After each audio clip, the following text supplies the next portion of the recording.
Carta de Paulo aos Romanos é uma das coisas mais longas e significativas já escritas por aquele que antes era conhecido como Saul de Tarso. Ele era um rabino judeu, pertencente a um grupo conhecido como fariseus, e ele era apaixonado e devoto à Torá de Moisés e às tradições de Israel. E ele via Jesus e seus seguidores como uma ameaça. Mas ele teve um encontro radical com Jesus ressuscitado, que o enviou como um apóstolo, como um representante oficial para o mundo do povo não judeu, chamado de gentios na Bíblia. E então ele começou a usar o seu nome romano, Paulo, e viajou por todo o antigo Império Romano contando às pessoas sobre o Rei Jesus ressuscitado e formando seus seguidores nessas novas comunidades chamadas de igrejas. E Paulo, ocasionalmente, escrevia cartas para essas novas comunidades de Jesus para ajudá-las a promover sua fé e responder a perguntas que as pessoas tinham. E o livro de Romanos é uma dessas cartas. Na verdade, foi escrito bastante tarde em sua carreira. Agora, sabemos, pelo livro de Atos, que a igreja em Roma já existia por algum tempo e que era composta por judeus e não-judeus seguidores de Jesus. Mas a certa altura, o imperador romano Cláudio expulsou todo o povo judeu de Roma. E então, cerca de 5 anos depois, todos esses judeus, incluindo os judeus seguidores de Jesus, foram autorizados a retornar. E quando o fizeram, encontraram uma igreja que se tornou muito não-judaica em costume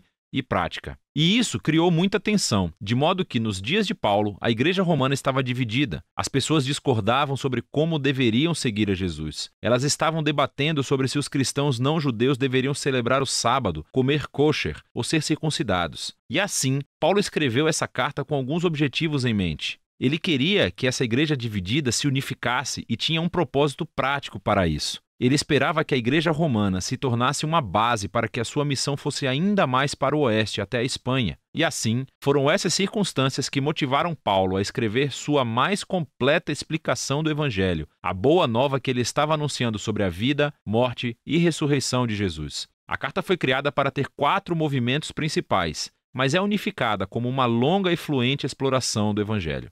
O Evangelho, segundo Paulo, em primeiro lugar, revela a justiça de Deus, e também cria uma nova humanidade que cumpre a promessa de Deus a Israel.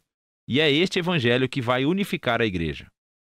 Nesse vídeo, vamos explorar as ideias dos capítulos 1 a 4. Então, Paulo começa se apresentando como um apóstolo designado por Deus para espalhar o evangelho sobre Jesus, sobre como ele é o Messias de Israel, que ressuscitou dentre os mortos como Filho de Deus, Rei das Nações. E agora, Jesus chama toda a humanidade a estar sob seu domínio de amor. E Paulo diz que as boas novas do Rei Jesus são, antes de mais nada, o poder de Deus para salvar as pessoas que confiam nele e depois revelam a justiça de Deus.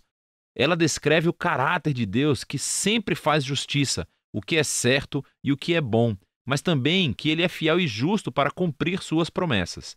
E Paulo está dizendo que a história de Jesus nos mostra como Deus fez essas duas coisas. Mas como?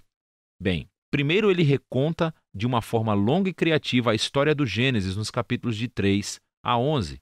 Ele mostra como todo o mundo gentil, todas as nações estão presas em um ciclo de pecado e egoísmo.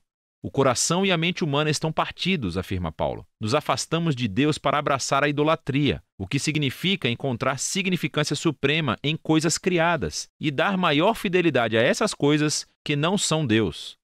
Isso resulta em uma distorção da nossa humanidade e comportamento destrutivo. E então, o que resta é uma humanidade que vive uma vida de acusações diante de um Deus justo, o qual o povo de Israel pode dizer: bom, parece que Deus fez uma boa decisão quando escolheu o nosso povo dentre as nações. Ele nos salvou da escravidão no Egito. Ele nos deu as leis da Torá, como o sábado, comer kosher, a circuncisão, e todas essas coisas juntas nos mostram como viver como o povo santo de Deus. Mas Paulo diz: calma aí, gente. Ele lembra a história da Torá e do resto do Antigo Testamento, que mostra que Israel era tão corrupto quanto o resto da humanidade. Israel é mais culpado do que os gentios, diz Paulo, porque eles têm a Torá. Eles deveriam saber. E assim, conclui Paulo, toda a humanidade, gentios, israelitas, estão desesperadamente presos e culpados diante de Deus. Mas essa não é a palavra final. As boas novas sobre Jesus são a resposta de Deus. Em vez de culpar a humanidade, Jesus veio como o Messias de Israel para morrer em nome de todas as pessoas como sacrifício pelos pecados. Como nosso representante, Jesus sofreu no seu próprio corpo todas as consequências da dor, do pecado e da morte que causamos no mundo. E ele superou tudo com a sua ressurreição dentre os mortos. Ele disponibiliza sua nova vida de ressurreição para os outros. Jesus se tornou no que nós somos para que pudéssemos nos tornar em quem ele é. E tudo isso, diz Paulo, é como Deus justifica aqueles que confiam ou têm fé em Jesus.